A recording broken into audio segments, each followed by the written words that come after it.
इतिहासाच्या पुस्तकात त्यांचे नाव क्वचितच आढळते, पण त्यांच्या त्यागाने हजारो आयुष्यांना अक्षराची ओळख मिळाली आहे. ज्या काळात स्त्रीचे घराबाहेर पडणे गुन्हा मानले जायचे, त्या काळी शिक्षण हे मोजक्याचीच मक्तेदारी होती. त्यावेळी एक मुस्लिम स्त्री हातात पुस्तक घेऊन, मनात धैर्य घेऊन आणि डोळ्यात समाज बदलण्याचे स्वप्न घेऊन उभी राहिली.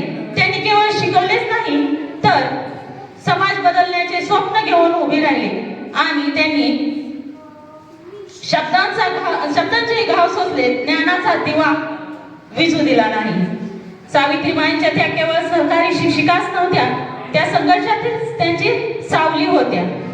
विचारातील बळ आणि शिक्षण क्रांतीचा शांत पण ठाम आवाज होत्या.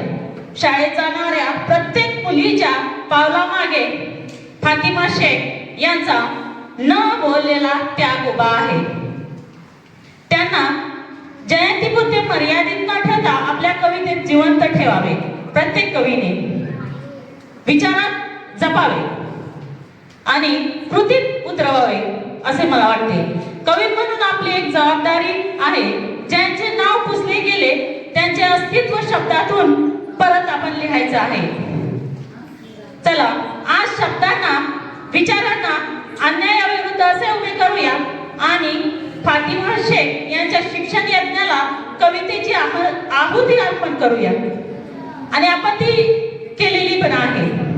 शिक्षण म्हणजे केवळ नोकरी नव्हे, शिक्षण म्हणजे स्वातंत्र्याची उभे राहण्याचे हे बळ फातिमा माईंच्या कृतीतून मिळते.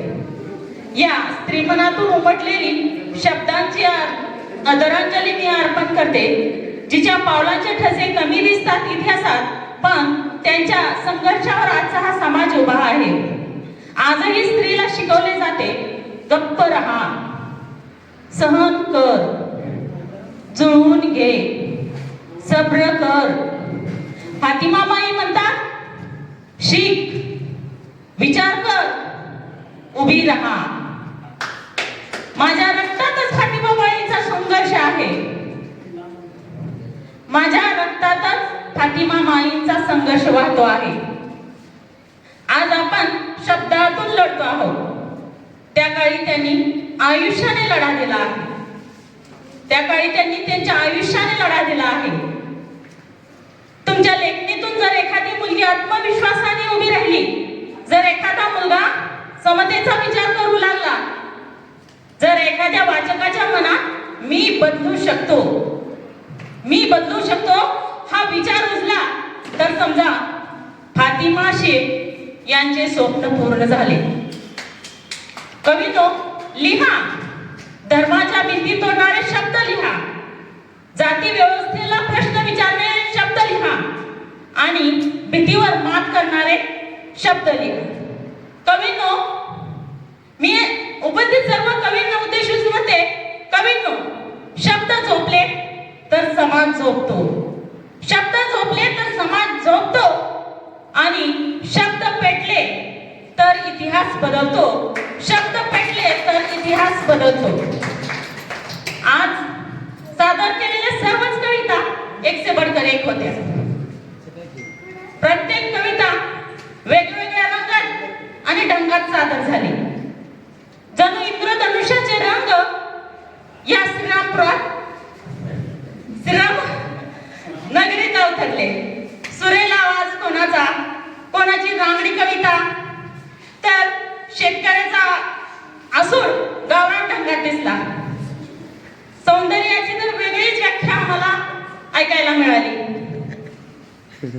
आणि रत्नाक सरांचे तर गझल आणि त्या गझलेचा प्रत्येक शब्द काळजाचा ठाव चुकवीत होता आणि कानात जीव ओतून त्या प्रत्येक शब्दाकडे आमचं लक्ष होतं. आता आणि सादरीकरण पण इतकं छान त्यांनी केलेलं आहे की त्यांची गझल एकदा ऐकून पोट भरत नाही, मन तृप्त होत नाही, कान तृप्त होत नाही, असं वाटायला लागलंय पुन्हा आणखी यांची गझल ऐकावी. सरांना शुभेच्छा. नक्कीच तिथे इथे प्रथम क्रमांक काढणार आहे.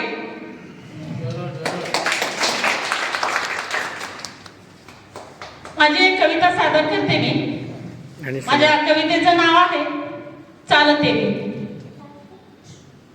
या काळ्या मातीत राबते मी, या काळ्या मातीत राबते मी. मी एक शेतकरी महिला आहे. आसमानी सुलतानी संकटाशी सदा झुंज देते मी. आसमानी संकट येतात आणि सुलतानी संकट तर नेहमीच असतात. त्या संकटाशी झुंजते मी. झाला जरी चिखल धान्याचा, झाला जरी चिखल धान्याचा, तरी पिकवाया सोनं रक्ताचं पाणी करते मी. तरी पिकवाया सोनं रक्ताचं पाणी करते मी. हमी भाव मिळा म्हणून, हमी भाव मिळावा म्हणून लेखणीतून माझ्या असूडही उगारते मी.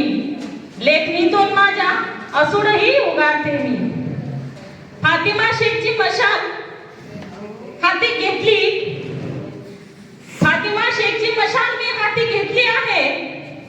विज्ञान आहे मनात माझ्या, विज्ञान आहे मनात माझ्या आणि हृदयात कुराण ठेवते मी.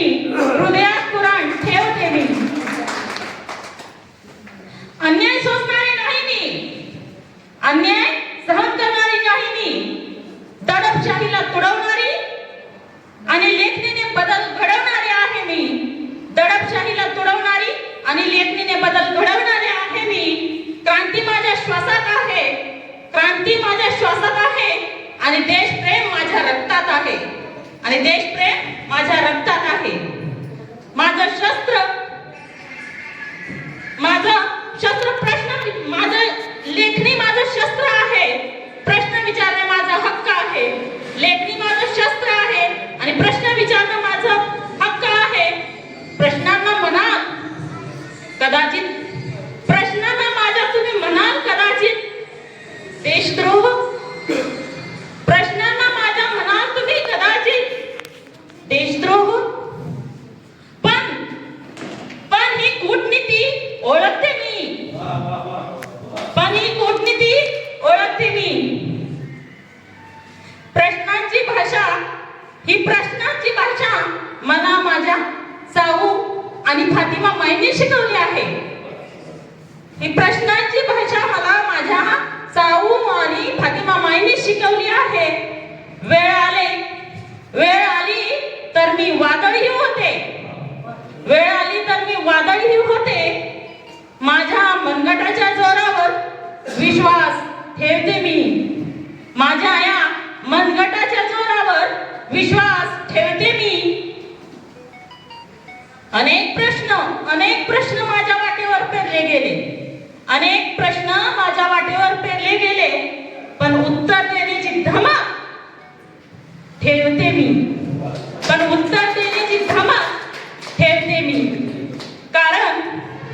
कारण फातिमाची लेख मी, फातिमाची लेख मी आणि मशाल माझ्या हातात घेऊन चालते मी. मशाल हाती घेऊन चालते मी. काटेरी वाटाही तुडवीत चालते मी. काटेरी वाटा तुडवीत